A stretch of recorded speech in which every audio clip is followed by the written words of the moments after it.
ආයුබෝවන් අද මම ඔබට අරගෙන ආවා ශ්‍රී ලංකාව තුළ වගේම මුළු මහත් ලෝකේ පුරාම ප්‍රසිද්ධියටපත් පෞරාණික ස්ථානයක් පිළිබඳව තොරතුරු. මොකද්ද මේ පෞරාණික ස්ථානය? මේ ස්ථානය මොකද්ද කියලා දැනගන්න වීඩියෝ ඉවර වෙනකන් දිගටම රැඳිලා ඉන්න කියලා ආරාධනා කරනවා. නාලන්දා ගෙඩිගේ නාලන්දා ගෙඩිගේ කියලා කියන්නේ මෙරට මධ්‍යම කේන්ද්‍රය ලෙස හඳුන්වන ලබන ස්ථානයේ පිහිටි පෞරාණික ගල් විහාරයක්. මේ සම්පූර්ණයෙන්ම ගල් වලින් තමයි නිර්මාණය කරලා තියෙන්නේ. මධ්‍යම පළාතේ මාතලේ දිස්ත්‍රික්කයේ පිහිටා ඇති මේ නාලන්දා ගෙඩිගේ බෝවතැන්න ජලාශයෙන් වට වෙලා උස්බිමක තමයි පිහිටලා තියෙන්නේ. ඉතින් ඒ නිසාම මේ අවට වඩාත් සුන්දර වටපිටාවක් දක්නට ලැබෙනවා.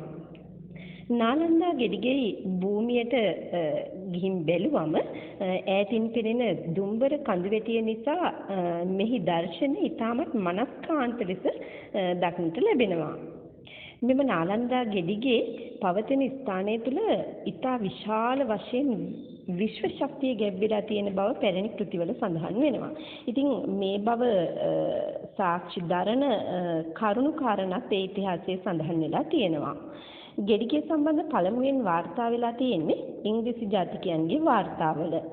ඒ වගේම රාවණා රජුගේ පුත්වන ඉන්ද්‍රජිත් කුමරු ඔහුගේ යාගහෝම කටයුතු සඳහා මෙම නාලන්දා ගෙඩිගේ භූමිය යොදාගෙන තියෙන බව සඳහන් වෙනවා. 1893 දී ප්‍රසිද්ධ වැඩ දෙපාර්තමේන්තුව විසින් ඒ වන විට නාලන්දා ගෙඩිගේ අවට තිබුණු කුඹුරු යාය ඉතින් මේ ගොඩනැගිල්ල රජයට ඒ කාලෙදී පවරාගෙන තිබෙනවා. මුල්ම පුරාවිද්‍යා කොමසාරිස් වන එච්.සී. බෙල් මහතා විසින් තමයි මුලින්ම මේ ස්ථානය පිළිබඳව ගවේෂණය කරලා තියෙන්නේ. නමුත් බෙල් මහතා විශ්‍රාම යාමෙන් පසුව මේ නාලන්දා ගෙඩිගේ පිළිබඳව කිසිවෙකුගේත් වැඩි අවධානයක් යොමු වෙලා නැහැ. නමුත් පසුව මෙහි ප්‍රතිසංස්කරණ කටයුතු සිදු කරලා තියෙන්නේ මහවැලි සංවර්ධන ව්‍යාපෘතියේ යටතේ බෝවතැන්න ජලාශය ඉදිවීමෙන් පසුව එම බෝවතැන්න ජලාශය ඉදිකිරීම හේතුවෙන් තමයි මේ නාලන්දා ගෙඩිගේ ප්‍රතිසංස්කරණ කටයුතු සිදු වෙලා තිබෙන්නේ. නමුත් මෙම අපූර්වතම ගොඩනැගිල්ල මුලින්ම ඉදිකරන ලද්දේ කවුරුන්ද යන්න පිළිබඳව තවමත් ඓතිහාසික සාක්ෂි කිසිවක් හමු වෙලා නැහැ.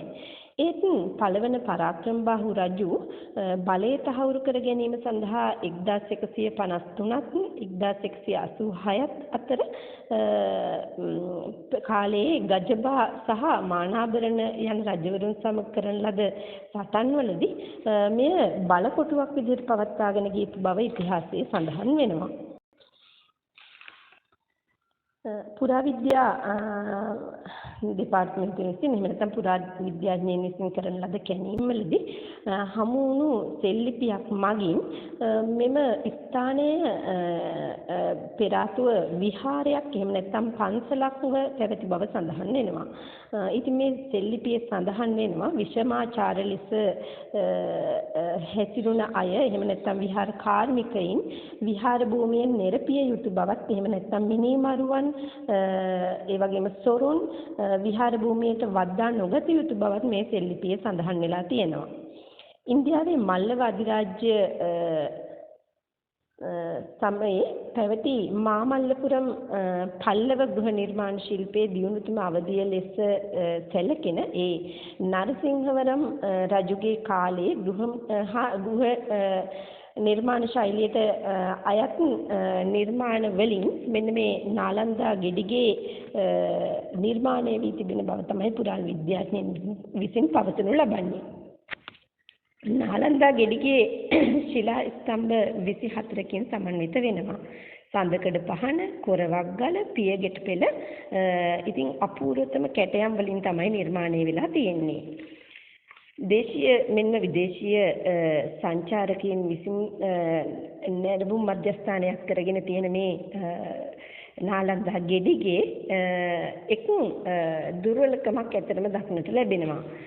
ඒ මේ නාලන්දා ගෙඩිගේ ස්ථානගත කරලා තියෙන නාම පුවරුවල සිංහල භාෂාවෙන් පමණක් ඒ දේවල් සටහන් කරලා තිබීම නිසා විදේශීය සංචාරකයින් දැඩි අපහසුතාවයකට පත්වන බව ඇතැම් අවස්ථාවලදී විදේශීය සංචාරකයින් විසින් පවසලා තියෙනවා. ඉතින් ඔබ තවත් මේ අපූර්ව නිර්මාණය නැරඹුවේ නැත්නම් ආරාධනා කරනවා මේ සියල්ල දැක බලා ගන්න එන්න කියලා.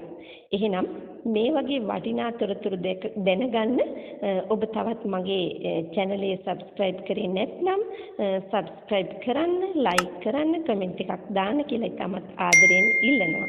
ඒ වගේම ඔබට සුබ දවසක් ප්‍රාර්ථනා කරනවා. ගිහිල්ලා එන්න.